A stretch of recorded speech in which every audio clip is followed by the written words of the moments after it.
गणेशाय नमः। श्री सरस्वती नमः। श्री गुरुभ्यो नमः। భక్తులారా, వ్యాసప్రోక్త భాగవత మహాపురాణం యథాతథంగా చెప్పుకున్నాం. ప్రతి శ్లోకం దాని అర్థం.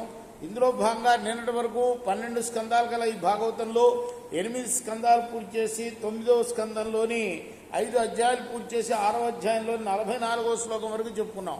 ఈరోజున 45వ శ్లోకం నుండి కొనసాగిద్దాం. కొనసాగించే ముందు వ్యాసుల వారిని ప్రార్థన చేసుకుందాం. व्यासाय विष्णुरूपाय व्यासरूपाय विष्णवे नमो वै ब्रह्मणिधे वासिष्ठाय नमो नमः।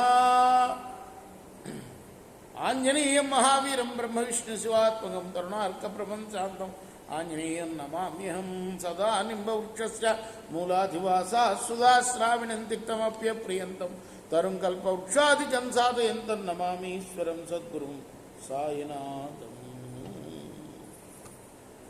सबृह बहृच्चस्ताभिरपारणीय तपः श्रियानर्घ्य परिच्छदेषु गृहेषु नानोपवनामलाम्भ सरस्सु सौगन्धिका काननेषु माहार्क शय्यासन वस्त्रभूषण स्नानानुलेपाद्यवहारमाल्यकै स्वलंकृत स्त्री पुरुषेषु नित्यदा रेमेनुगाया द्विजभृंगवन्दिषु। రాజకన్యల యొక్క కోరికల్ని అనుసరించి ఋగ్వేద పారంగతులైన సౌభరి వారిని అందరినీ కూడా పెళ్లి చేసుకున్నాడు. అపార తపోధనుడైన అతడు తన భార్యలతో కూడి తనివి తీరా విహరింపసాగాడు. సిరి సంపదలతోటి, అమూల్యములైన వస్తు వాహనాలతోటి, వివిధమైన ఉపవనములయందు నిర్మల జలముల గల సరస్సులతోటి, పరిమళ భరితములైన శృంగారములతోడను మనోహరంగా ఉన్న భవనాలయందు వారు వినోదించారు.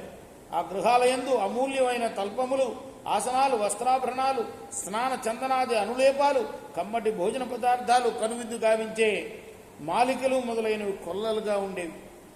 చక్కగా అలంకరించుకున్న స్త్రీ పురుషులు అందు సంచరించుతూ ఉండేవారు.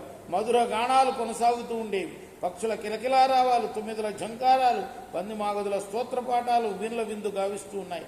అటువంటి అద్భుత భవనంలో వారి విహారం కొనసాగుతూ ఉన్నది.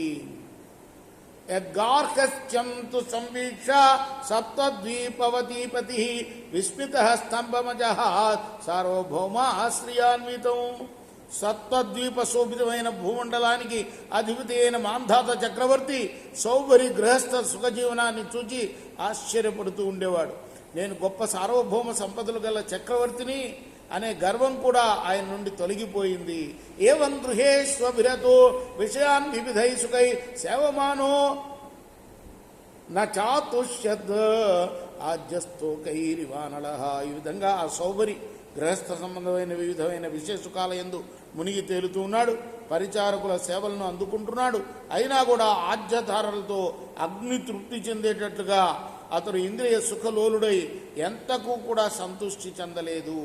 రేపు మనం 49వ శ్లోకం నుండి కొనసాగిద్దాం. కృష్ణార్పణమస్తు. సాయి కృష్ణార్పణమస్తు.